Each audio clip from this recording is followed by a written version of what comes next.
This report was compiled between the 1st of October and the 10th of November by request of the commander. It represents acres of ground covered, dozens of persons interviewed, close observation during any time of the day. Purpose to help determine what measures are needed to protect an installation against espionage, sabotage, and subversion. Here is where it all began. The commander in this case has just returned from Europe, where he had been in charge of a missile command. He knows something about espionage, sabotage, and subversion, knows it firsthand. He realizes how important it is to have tight security. Now, as commander of a military installation stateside, he feels strongly that the need for security is no less important. Vital ordnance material is being brought in.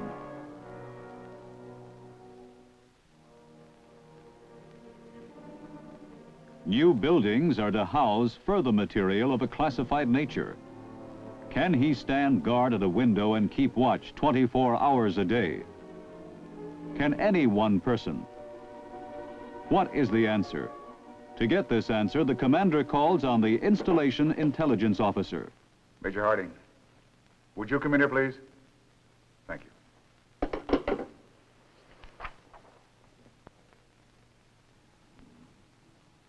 Well, we've complied with security regulations, sir. I mean, we followed the book. Good. And we're checking our physical, personnel, and information security coverage for any areas that may need strengthening because of the installation's new mission. But is that enough? Of course, we haven't needed changes in the past, but with our presently changing post composition and mission, our security may be weak from a counterintelligence point of view. Yes, sir, I know. A lot of changes are taking place now at Fort Bradley, with more to come. Right, and fast. And that bothers me. We're all so busy. So much to do at once. Sir, I believe a counterintelligence survey could help all of us. By counterintelligence? Yes, sir. In that way, we can cover every inch of ground, old and new.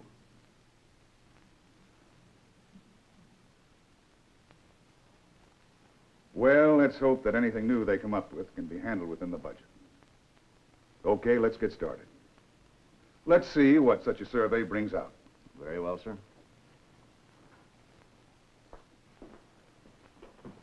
Under the provisions of AR 381-130 and First Army operational directives, it is requested that a counterintelligence survey be conducted at your earliest possible convenience. Acting on behalf of the commander, the installation intelligence officer sends a request for a counterintelligence survey to First Army. Governor's Island, First Army headquarters, where requests for counterintelligence security surveys covering about 80 of the country's military installations are submitted. The Office of G2 approves the request and forwards it through channels.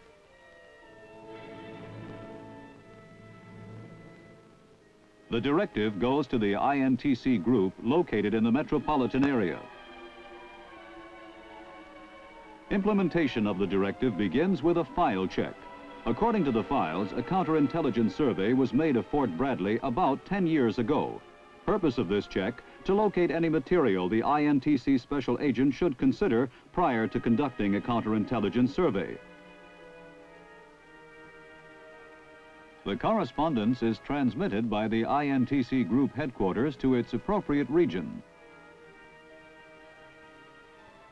Further action on the counterintelligence survey takes place at region headquarters. A field office to handle the survey is selected by the region commander. At this time, two interesting items are brought to his attention. One, a CI file on a civilian employee at Fort Bradley. The other, a report from a federal agency. The file on the civilian employee concerns Margaret Gilmore, scheduled for assignment to a sensitive job requiring a security clearance. But her loyalty is found questionable. Her name is on the membership list of a subversive organization cited by the Attorney General.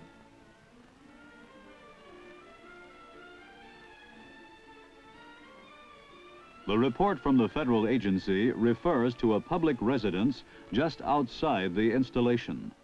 Number 123 Ocean Park Lane. This house was occupied by a hostile agent, Anton Buloff, who figured in a widely publicized espionage plot. Buloff, however, had nothing to do with operations at Fort Bradley.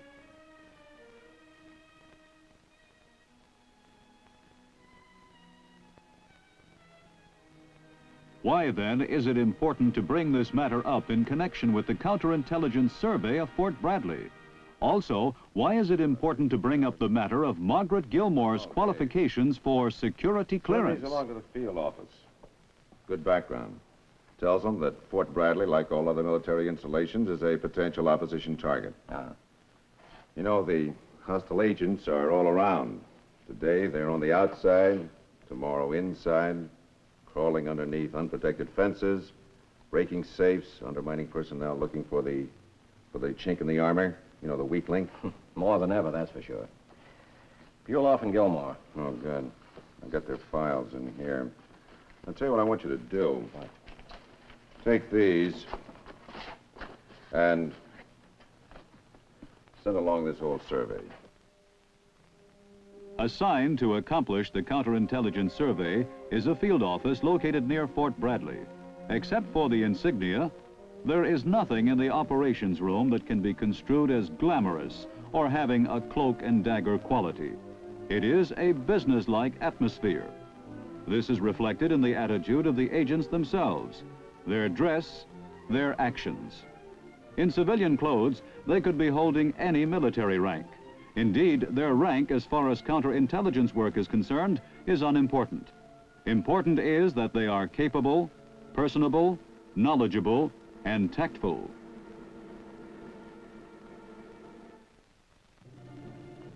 The request for the new Counterintelligence Survey on Fort Bradley is now in the hands of the officer in charge, also known as the OIC. Preliminary planning gets underway as the OIC turns the request over to the operations officer. Morning, Al. Morning.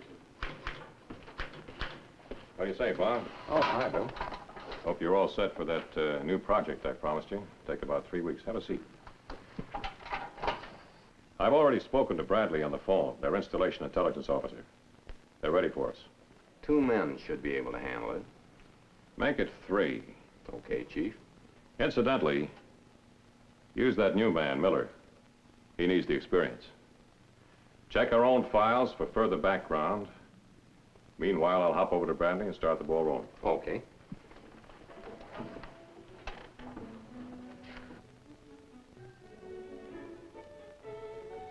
The OIC arrives at Fort Bradley to establish liaison with the installation's intelligence officer. And through him meets the commander, the man who requested the Counterintelligence Survey. A meeting of this kind is in the nature of good public relations. It lays the groundwork for the team of INTC special agents that will conduct the survey. Of special interest at this time is a proposed date for the initial briefing of the commander and his staff by the INTC survey team. When do you want to start this survey? We'd like to start by 1 October, sir, if that's all right with you. 1 October, that's all right with me. How about you? Does that fit into your schedule? Perfectly all right with me, sir. Then it's agreed? Yes, sir. I'd like to give you an overall... Following his return to the field office, the OIC briefs the special agents. This is an aerial photograph of Fort Bradley, which was built during Revolutionary days. You'll find lots of history in the buildings and the grounds. This side of the installation runs right down to the edge of the water, the Atlantic Ocean, with this whole coastal area visible and, I might add, vulnerable. Over here is an Army airfield used for the transportation of special equipment and personnel. Now With then, preliminary before I get planning started, well I'll underway, here. it is time now to consider logistics. What tools of the trade are needed for the job? Why take a typewriter? You mean a big installation like Bradley can't afford to lend us one? That's not the point, Al. We've got to be self-sufficient. Just try not to get in anyone's hair. Yes, from this time on, the survey team is operationally independent. In charge of the team is a special agent with years of experience. Another experienced special agent, an authority on security regulations whose knowledge will be of great value during the counterintelligence survey. The inexperienced member of the team, but he knows photography. Graduated recently from the photo course at the Army Intelligence School, he will obtain pictorial coverage during the survey. A final bit of advice from the special agent in charge. When we get going on this survey, our job is not to get in the way of operations. We're there to help the commander, not to embarrass him or to make things tough for him. Any questions? No, I'll get working on these. All right, Paul. Now you better come along with me. We're going to visit the local police near Bradley. Oh, you can leave that camera here for the time being. We'll be coming back.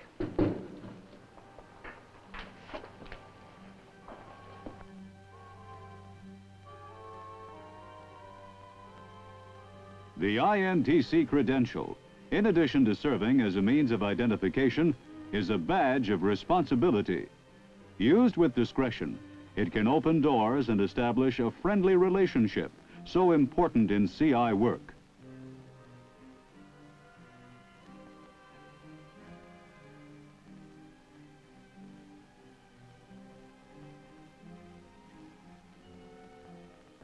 It's been pretty quiet.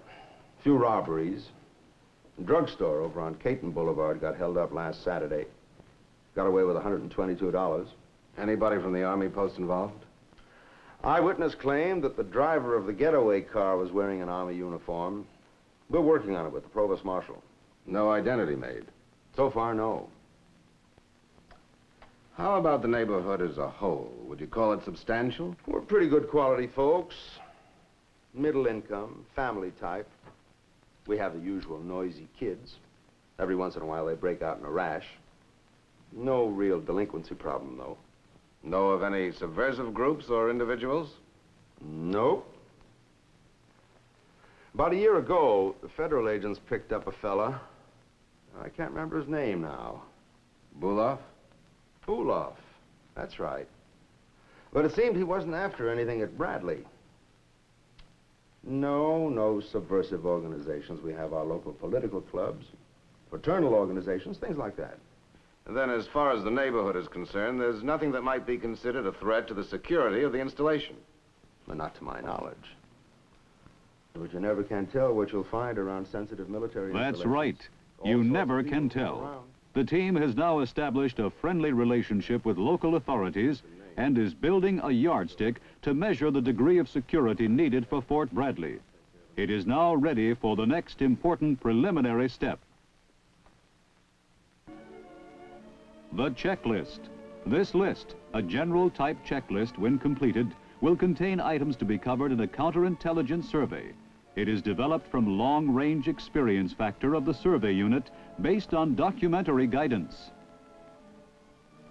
Is the installation open, closed, or semi-controlled? What are the physical limits? Physical limits. Coordinate with Provost Marshal. Coordinate with PM. Is the installation within a perimeter fence? If so, where is the fence located? Type of fence. Height. What kind of fence wire is being used? Type of posts. What about the ground under the fence? Good. Any tunnels, culverts, ditches, or other openings in the fence? Does a railway or public road pass through the installation? Say, why can't we just check off items as we go along with the survey? You might forget something. Not if we're on the ball. Do you ever go on a photographic assignment and then realize that you left your flash bulbs home? Who, me? That's why we make checklists. Well, why aren't there any printed forms available? Well, there are, for certain types of surveys. Here. Let me show you.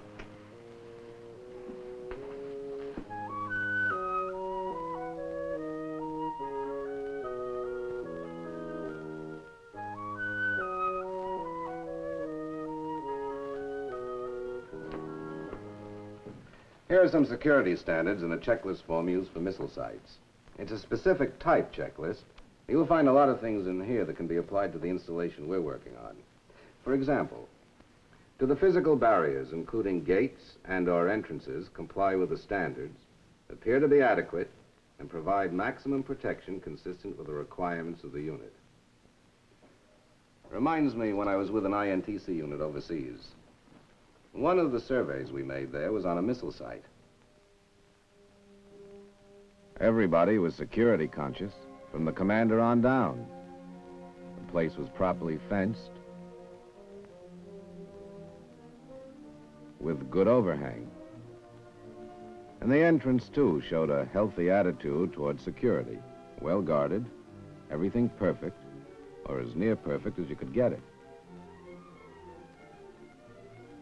But we found a long stretch of cable leading from the control van to the target tracking radar completely uncovered. It should have been underground. And that was in a foreign country, with hostile agents always at your back door, in force. Here you are, Al. Look them over.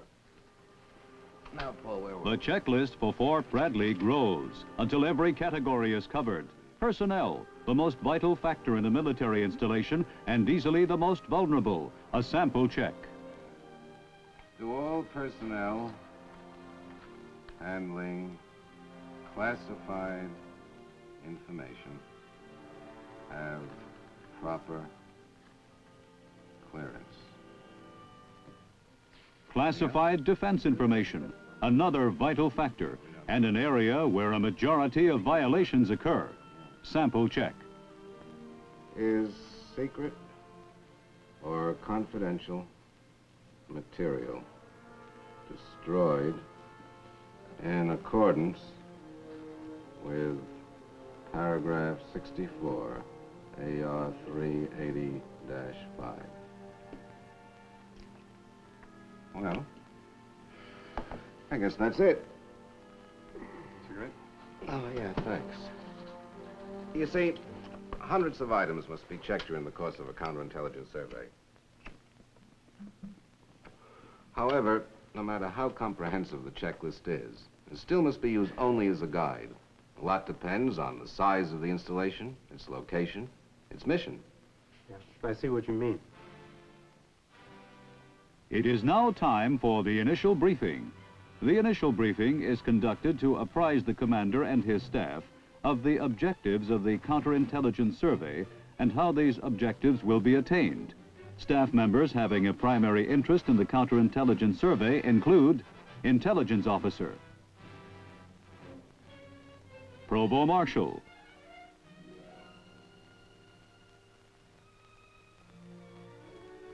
Post Engineer, Ordnance Officer,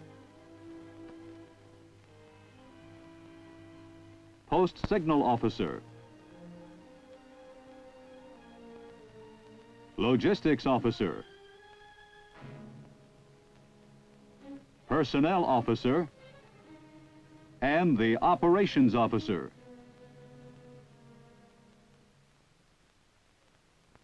So that with the new buildings going up, new equipment coming in, we need tighter security. And now I'll turn the briefing over to you, Mr. Francis. Thank you, sir. I'd like to begin by saying that we're here to help you. We're going to try to analyze your present security measures as they are being applied here at Fort Bradley. As soon as we complete the survey, we'll describe everything in a survey report. It'll be completely objective. It'll be your report, not ours. It'll serve your interests, not ours. In this report, we'll make certain recommendations. That is, suggestions as how to correct deficiencies, make readjustments, always bearing in mind the level of security required at this installation. We'd appreciate it if you made available records, personnel rosters, policy files, security SOPs. Just say the word. How about logistics? A room to work in. A room would certainly help, sir. Outside of that, I think we have everything we need. Tools, typewriter, stationery. Don't hesitate to ask. Thank you, sir. Oh, one other thing. Fire away. About recommendations. If we find any deficiencies in security, we'll try our best to make on-the-spot recommendations. Well, that certainly would help us. General, we'd like to start tomorrow morning, if it's all right with you, sir. It's fine with me. How about you, gentlemen? Sooner the better, sir. That's all, gentlemen. Diplomacy, knowledgeability, cordiality. These qualities will invariably pay off. Now to meet other key personnel. The Provost Marshal, for information on the guard system, personnel and vehicle control, alarm systems and similar security measures. Engineers for blueprints of buildings, lighting system, utilities and firefighting equipment. For information on the communication system, both regular and emergency, they call on the post signal officer.